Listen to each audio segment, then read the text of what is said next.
Welcome back. So I'm still in the national bestseller, Salvation, Black People and Love, and thank you so much for joining me again. And it's written by the author, Bell Hooks. I'm in chapter 5, Moving Beyond Shame, and I'm going to jump in the middle. Within a culture of domination, shaming others is one way to assert coercive power and dominance. In traditional black folk culture, some forms of humor promote forms of teasing that, when used inappropriately, become ways to humiliate and shame. For example, while there are positive dimensions to black expressive cultural practices like, quote, signifying, end quote, there's often a thin line between humor that is funny, witty, and satirical, the intent of which is to entertain, and humor that is used as a weapon to denigrate and shame. Children who are constantly shamed cannot build healthy self-esteem, and if this shaming continues into their young adulthood, it often leads them to significant breakdowns in mental health. In the anthology, Father Songs, Testimonies by African American Sons and Daughters, there are many stories about shaming. Brent Staples writes about his alcoholic father's habit of refusing at will to give money to his children, making them beg for it. At times they could turn the tables on him. Staples recalls, quote, when he didn't come through, the spot was heartbreakingly empty. The strategy then was to catch him in front of one of his brothers and shame him into it, end quote. Pausing here to point out, I already spoke about this in another video about parentified child. Now imagine having to take on the responsibility of making your father parent you by giving you support, financial support. That's parentified child, and of course that has a long-term impact.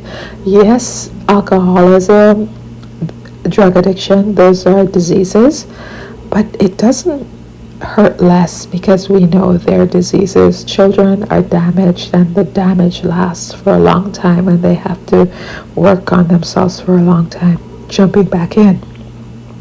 Much cultural criticism, new and old, has been written about, quote, playing the dozens, end quote. Underlying this game of humorously trading insults about one's mothers, it is usually played by men, is the threat of shame. We don't call it playing the dozens in Jamaica, but there are insults based in misogyny, of course, about one's mother, and that can lead not to joking, but people physically harming you, because that's not something they play about in Jamaica, and I think in many Caribbean countries. Moving along, often matriarchal mothers use shaming as a way of disciplining children. Who has not been in a public setting where diverse children are running around joyously expressing themselves while a lone black child sits obediently, silently? Everyone may comment about how well behaved this child is. The fact that harsh authoritarian discipline may have produced this obedience is rarely noted. Usually when a black mother publicly uses harsh, emotionally abusive verbal assaults to discipline a child, folks are aghast. But that same verbal practice may have been utilized at home to create the, quote, perfect behavior. So many folks admire the silent, obedient child who responds only when addressed by an authority figure. Again, jumping in here, it's where black children are not parentified, but this is adultified, where they're expected to behave like a model person instead of enjoying their childhood and being raucous and riotous like everybody else. You have to be the good little child. But then if your parent does it, then there's more shaming them for being authoritarian. So you can't win in a system that's not meant for you to win. You just have to live your best life. Inappropriate criticism is usually a dynamic used to shame.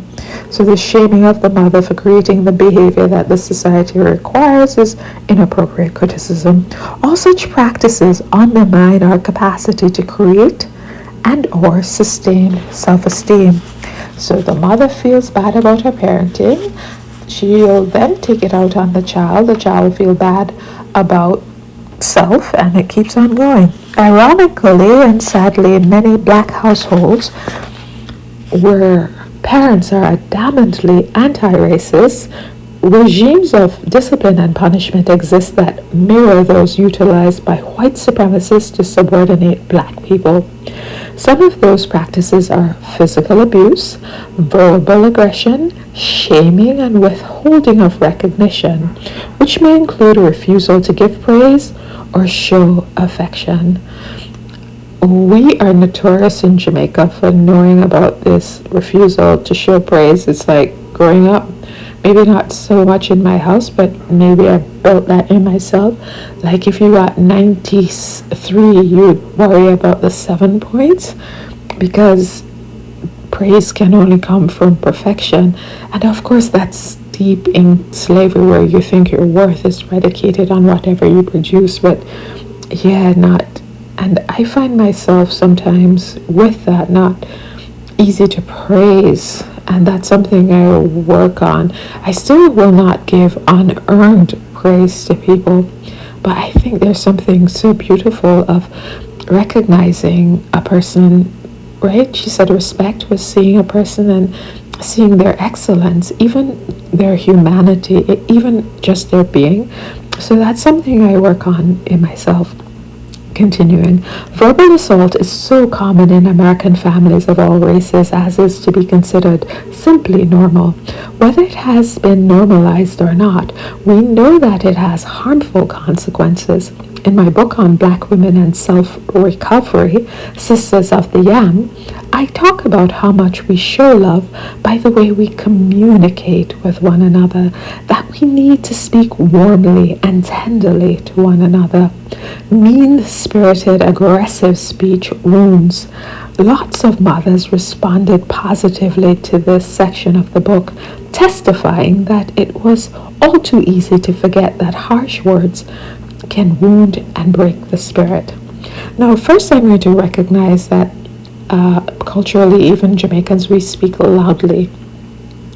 And people will just think loud speech is aggressive speech. I think when I'm loud, as with many Jamaicans, it's connecting and humor. When we get dangerous is when we're quieter, when we're not talking, that brain starts working. I think that might be similar. But I think focusing on what she's talking about, it's aggressive, mean speech, and I think that's more and more being glorified by the internet, where currently people hide behind a screen and they are emboldened to say things that if you saw them in person they would run, because I would lean in and ask, did you mean to say what you wrote on the internet, or said on a video? And they would realize that you're from a time before the internet, and in those times we spoke directly to each other. And so that mean-spiritedness, jumping in. It is often assumed that it's only poor women and men who verbally assault their children. These are usually the parents we see publicly yelling and ranting. But loud, aggressive speech is not the only harmful speech. In materially privileged homes, children may be denigrated by parental caregivers who speak in calm, monotonous, but nevertheless are expressing hurtful, damaging sentiments. Silence may also be used to humiliate and shame. An adult parent who refuses to acknowledge a child when spoken to conveys the message that the child is not worthy of attention. Many men use withdrawing into silence to express their power over others. So I guess I started to hint at that sometimes when I'm speaking calmly, I'm more dangerous than when I'm just going off like ranting in Jamaican. That's like some harmless stuff. But when I come back to English and say some cutting stuff, that's when I can be more serious. And also I can just stop talking, because, and if not explained why I've stopped talking, that can be harmful to people too. But sometimes it's like when people don't hear you, the best way to be heard is to be quiet. Continuing, in Marlon Riggs' film Tongues Untied, a black male voices these sentiments, quote, "Silence is our weapon, silence is our shield," end quote. None of us can be self-loving if our presence is not recognized and valued. Importantly, class plays no major role in determining whether or not we will be regarded by parents and caregivers as worthy. Many black folks from poor and working class backgrounds were given a foundation of love and recognition. This is crucial because many people choose to see poverty as the cause of child abuse whenever families are poor. There have always been loving families who lack material privileges. Children of all classes are abused. We need studies that document the strategies individuals use in homes lacking in material privilege to create care and respect in the midst of adversity. All too often, the assumption prevails that one cannot expect poor people to be caring. We hear again and again that these individuals are too preoccupied to deal with their emotional development. Such thinking, coming initially from the ruling class, has provided a convenient excuse that individuals who lack privilege can evoke to justify cruelty. So let me back that up. I read the whole paragraph because I didn't want to chop it up.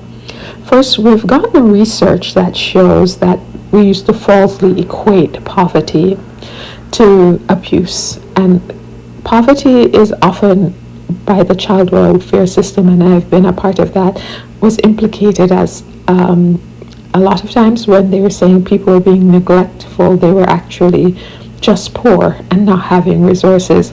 And as research now, we know that poverty is the result of systemic, especially racialized policy decisions that we're making people poor. And so if anyone that should be held accountable, it's we who vote for those policies that continue to impoverish ourselves and our neighbors.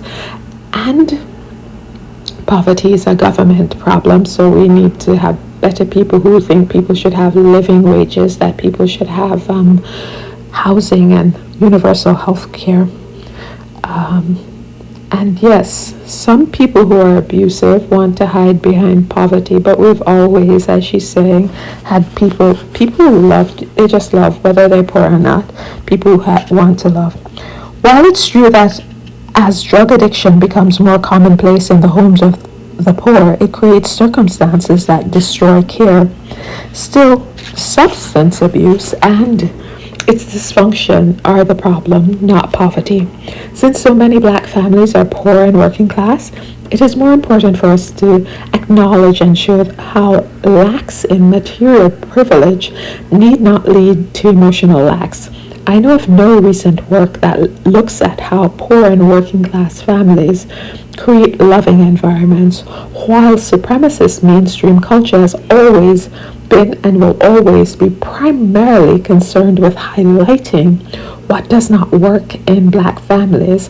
Progressive black people and our allies in struggle must do the work of calling attention to the diverse strategies used to create positive self-esteem in black families. So stopping here, two things. I think when she's writing, sometimes she confuses a simple lifestyle with poverty. Poverty must never be cuddled. Poverty is trauma. Poverty is a person not having adequate food, which is destroying the functionings of your body, not allowing a child to develop to its optimum. Poverty is lack of housing. Poverty is lack of healthcare, all of which have long-term effects and is observed to be a form of trauma. What poverty and a simple life where you don't have name brand things, where you have food and clothing sufficient, but you're not living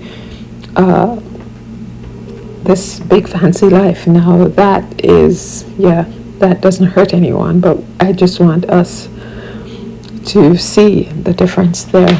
So this is where I stop, and I hope I'm showing you how reading is interrogating the book. It's weaving through what the author is not a god. The author is a human like you, thinking through things, and we're not in a cult. So you then try to figure out, based on research, is this author making sense? Is this true?